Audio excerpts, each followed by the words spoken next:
Let's get under the Foton V7 and see what dodgy stuff's under here. So you want to ride with the big boys. This is the Foton Tunland V7 here for review. Cool thing about this is Bartons Capalaba has given me this car to review, and they've also written down the sides all these bit of information. So I didn't have to remember anything. 7 years warranty, unlimited kilometre warranty, more stuff down the back we'll get to.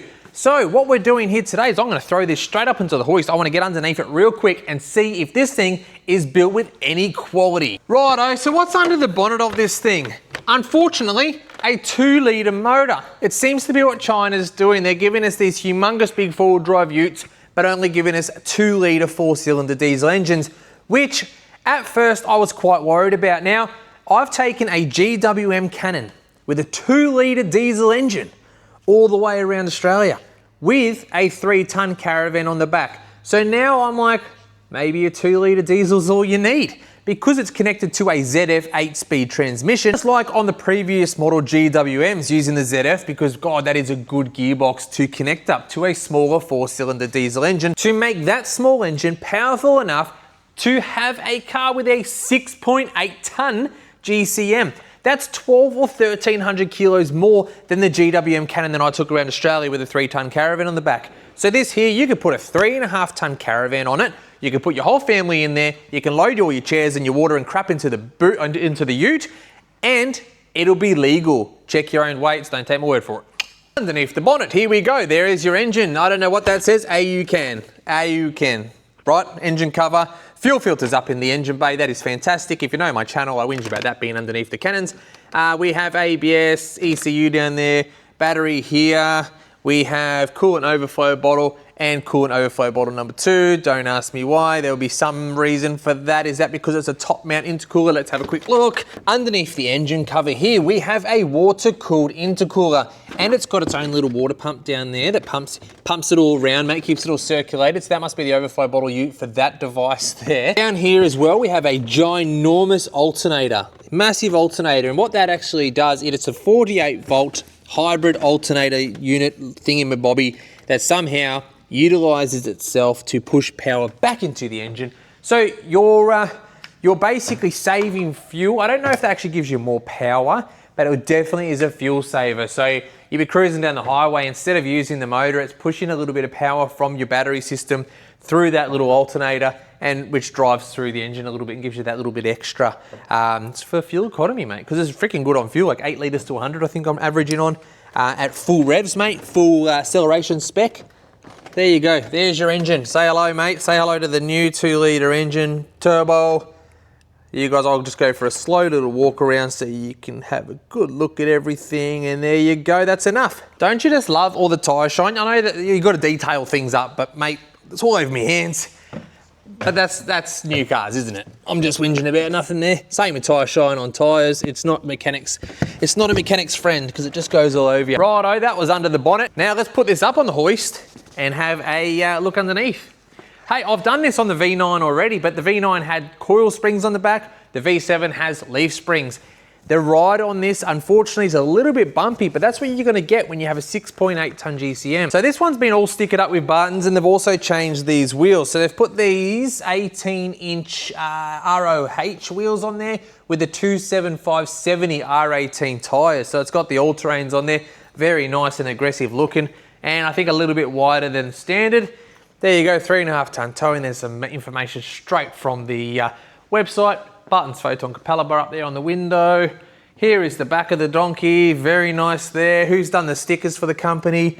BC, there you go. There's a little bit of a little bit of advertisement for you. Spoiler, look, not spoiler.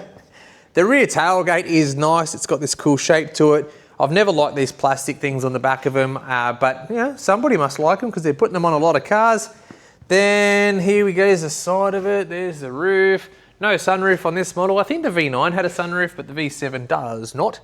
And there you have it, mate. And there's a walk around of the Foton V7. Let's get it up on the hoist. Hey, the front end on these is ridiculously good looking, man. God, they've done a good job on this. I reckon this is going to be one of the best looking front ends on any of the utes that exist now from China. It'll look better if it had a bit of height on it like that, wouldn't it? Hey, what do you guys reckon about us throwing a tow bar on one of these and taking our caravan for a drive so we can do a bit of a review with the caravan on?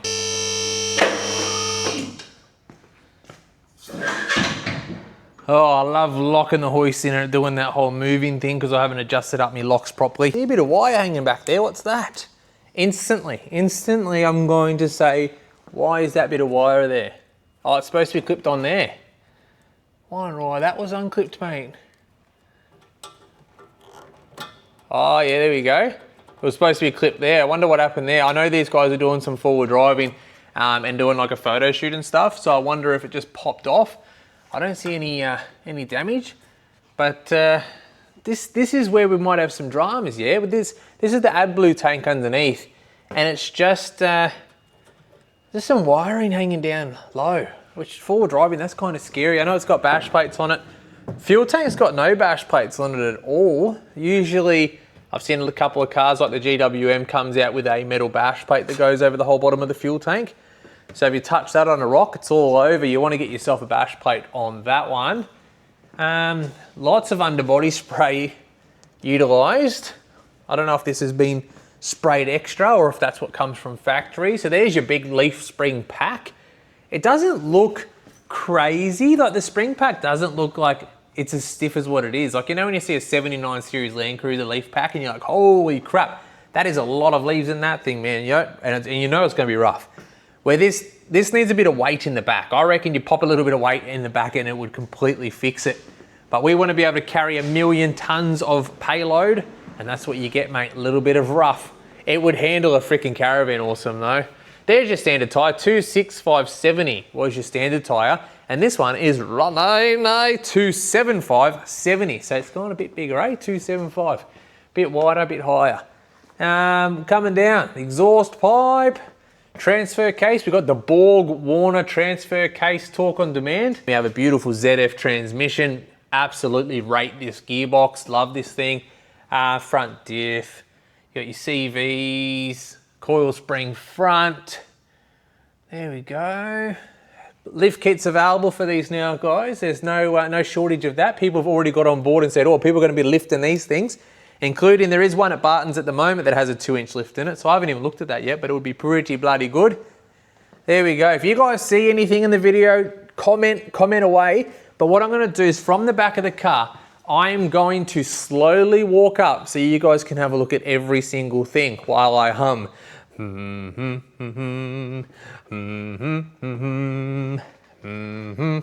That's very weird to be doing that. And just trying to go nice and slow because everyone says I spin around too much. And that's fair, mate. You don't want me spinning around all over the place. There we go. It looks all nice and clean. Nice stone trays under here. That looks pretty thick. You know, it's a pretty thick stone tray. That'll stop some stuff. All right, that's underneath the Foton. Let's get it back down, have a look inside. Down she comes, down she comes. Foton, Foton. Bro, this actually has to be a car that's on the list of cars you want to look at. If you're going to go look at a bunch of Chinese utility vehicles, put the Foton on the list, mate. Don't bypass it and say, oh, nah. At least go check it out because the interior in this one is probably winning nicest interior so far in any of these Chinese utes that I've seen. It is great. Let's get into it. Just wanted to get my tape measure because this is a big tub, yeah? No step in the tailgate, unfortunately. So I jump up. This is a big tub. This is a wide tub. Let's go.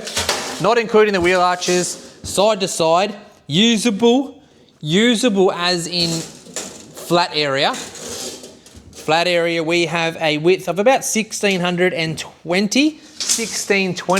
Between the wheel arches, we have usable flat area, is what I'm measuring to, 1240. And then length, fully usable length of about 1500. Take it back a tiny bit because that wall kinks in a little bit at the front. About 1500, I reckon. Yeah, that ends up being 1500. But the real length is 1640. Is the closed tailgate length. Back to front, mate, right? And there it is there, right? Let's get into this interior. I have done the Foton V9 where I really went through the stereo and stuff. So if you want to see more about that, jump on the V9 review as well, where I did a dedicated interior review of that car. So what we're doing now is having a look at the brown double stitch door trims with the leather or whatever material it is all over it. Soft touch everywhere, speakers, wood grain, it's got everything you want. The brown is just absolutely fantastic. All the beautiful stitching in the seats as well. We've got the Foton mats in this one. one. Everything's brown and black and looks so freaking premium. Here is your center console that is like a good 30 centimeters, 35 centimeters wide. It's ginormous. The passenger sits almost a kilometer away from you. Here is the beautiful wood grain dash. Here is your big system. Oh, check out how the car starts. There is no starter motor in this car. It uses that big alternator I was just showing you. Watch this, listen. Oh my God, who turned the radio on? Listen how the engine starts. There's no starter motor in this car. It uses that big alternator to start the car. Ready, listen. It just vroom. There's no vroom, vroom, vroom. There's no cranking. There's no cranking to start straight up. That's weird. It's weird. Anyway, it does have that auto start stop feature, so when you pull up at the traffic lights, it automatically turns off. I dislike that feature, so there's a button right here to turn that off. Off every time I press that because it resets. Let's turn it back on and get this air conditioning cranking. So we got 2 high, 4 low, 4H, and auto. So you can put it on auto and it will use that torque on demand system, I think that's what this one has. I'm sorry if I'm wrong there. I like to just leave it in 2H with the traction off so I can go drifting and do massive burnouts. That's a joke, don't take me seriously. Here is the stereo system. Unfortunately, we still haven't got the update for the Android Auto. It only has Apple CarPlay at the moment, but I have been told that there is a update coming, so it will have Android Auto. It is a nice system. It does work very lovely and beautiful, mate. You go into your car, you can do all your settings. I'm not gonna go through all that today because I've already done that on the other review. Here is your front screen. You can tap into this button here, which you can scroll through what you want to say up there. So you can have a look there. You can't do since startup because I've been running the car at idle for a long time. So 8.7 litres to 100. Mate, it's hard to get the average. As I said, I've been idle in the car for too bloody long. Press that button again. You can change over to each one and change over to the right one. And you can have all this stuff say what you want it to say. It's pretty bloody cool. It's cool that you've got engine and gearbox temperatures if you're towing really big. It's really handy to have, right? Now we've got a big ginormous center console here, pen holders and stuff in there. We've got the little flap that covers the cup holders that goes backwards and forwards. This is nice and big in here. You've got rear air conditioning vents where you can twist this little thing and the air comes through into this box, making this sort of a cooler. You know, to keep your lunch cool or whatever if you're doing a lot of driving. It's a good thing to have, like, or you throw some drinks in there or something, yeah? What have we got down here? Oh yeah, my favorite DPF button. I haven't seen how a manual DPF burns and DPF stuff works on this, but it has that button there. So it's running DPF and AdBlue. I'm hoping that they've got that really down packed. I don't know any of the, like, how they're gonna travel in the long run. I just don't know. Here we go. You got the lights on the door trims. It's funny how I just went from that to lights on the door trim, yeah? Like, I don't know how long this car's gonna last, but it's got lights on the door trim. Bro, I go zip zap, man. I just talk about whatever I see. I go through that a couple of times. You've got these nice lights here on the roof. You've got sunglasses holder there. You've got these 2 thingamajiggies with the mirrors with the lights. Rear seats, we have this center section here that comes down. A couple of little cup holders in there. 3 seats across the back. Beautiful stitching and everything as well. Let's hop back there in a second. But the seat design, absolutely beautiful. There we go. That is the front of the car. I'm not going to go through every feature. It does have all the cool safety stuff. It's got the really, really good adaptive cruise control that you can set and it will stop and start the car for you. It's really easy in traffic jams. I love that. It's got the lane keep assist and driver monitoring stuff. Cool thing, the driver monitoring doesn't turn back on every time you get in the car, so you can turn it off and it stays off. I'm not sure about the other features. Lane keep assist must stay off because I don't turn that off ever. I must have that set as off right now, but that stuff seems to be staying off, which is freaking great. Here is the back seat. It's nice and comfortable. I fit in here with a hell of a lot. I got that seat all the way back, like literally all the way back, and I've got lots of space, so that's nice to have. Down here we have a couple of USB ports. We have also a 240 volt inverter, so we can plug in, I don't know, low power stuff into there. 300 watts apparently. 300 watts, that's not bad. I think the Canon one came with like 140 watts. It's good for charging up laptops and fast charging phones and stuff, but 300 watts, that might get you actually, like, I don't know, what can you use off 300 watts? Anyway, we're not going through that right now. We're not electricians, electrical people of the world, Craig. Humongous back seat. That middle passenger, still rock hard as they all bloody are, but that is your Foton interior. Hello, I'm in the mirror. Haha. Let's wrap it up, mate. Let's get this thing finished. I'm trying to keep this review short and sweet for you guys because I've already done a long review on the V9. I did under the body, I did interior and exterior, like full, really in-depth videos. Go and have a look at those 3 as well if you want to see a bit more about the V9 and what the V7 also has on the media screen. What I dislike about the Foton. Okay, that 2-litre engine, it's got plenty of power to pull you and drive everywhere and pull caravans. The 3.5 ton massive payload, it will do it, no problems. But will it do it fast?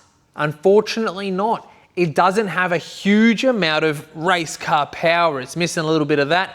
And don't get me wrong, like lately I've been driving a lot of hybrid vehicles, and those hybrid plugins and stuff there are absolute race cars. So it's hard to compare. But being a 2-litre diesel, unfortunately it's a tiny little bit, I don't want to use the word underpowered or slow. It just doesn't zoom. It doesn't zoom. There you go. It doesn't zoom good enough. Like I would love to see it just have that tiny bit extra. Second thing that I dislike is the leaf spring suspension in this one. It is a rigid ride, but if you put a little bit of weight in it, it would sort it straight out. If you're planning on towing with it, it'd be amazing to tow with being that rigid from factory, because when I bought my GWM Cannon, the ride was too soft. So the caravan would make the car do all these wobbly things. So then I had to upgrade the suspension on the Cannon to make it a bit more rigid, a bit stronger, so it would take the caravan, and it does it perfectly now, but I had to upgrade it, where this has already got suspension that, like completely adequate suspension that would do the job. I'm stepping in water right now and putting black boot footprints all over the freaking floor. The third thing that I dislike is the sound system. It's just lacking a little bit. I would love to see the sound system just be a bit better. I like a nice premium sound system, and this one they've gone, oh, it's a Ute, you know, oh, we give it a Ute sound system. We don't want a Ute sound system. We buy a luxury utility vehicle. We want a really good sound system. Anyway, that's missing a couple of things. So there's the 3 things I dislike. But how the hell are you gonna even not consider this Ute when it looks this freaking good and the interior is so beautiful? So there's definitely some really, really nice features of this car. It's got all the safety features, really nice head unit, aircon, it's got the freaking nice seats and everything. It's got the massive tray, it's got the GCM. This car has a hell of a lot going for it, so you have to put on your list of cars to check out when you go to your dealer. Just go and suss it out. Bartons Capalaba is selling all the Chinese vehicles that you can think of, mate. So they've got them all down there, so you can go dirt, and look at every single one of them if you want. But the Foton is definitely one to consider. Righto, let's leave it there. It's Friday afternoon and I need to get out of here, okay? So thank you, Bartons Capalaba, for lending me this car. Anybody who's looking at buying one of these, got to go down and see the guys if you're in Brissy, Bartons Capalaba. All right, guys, thank you so much for watching, and we'll see you later.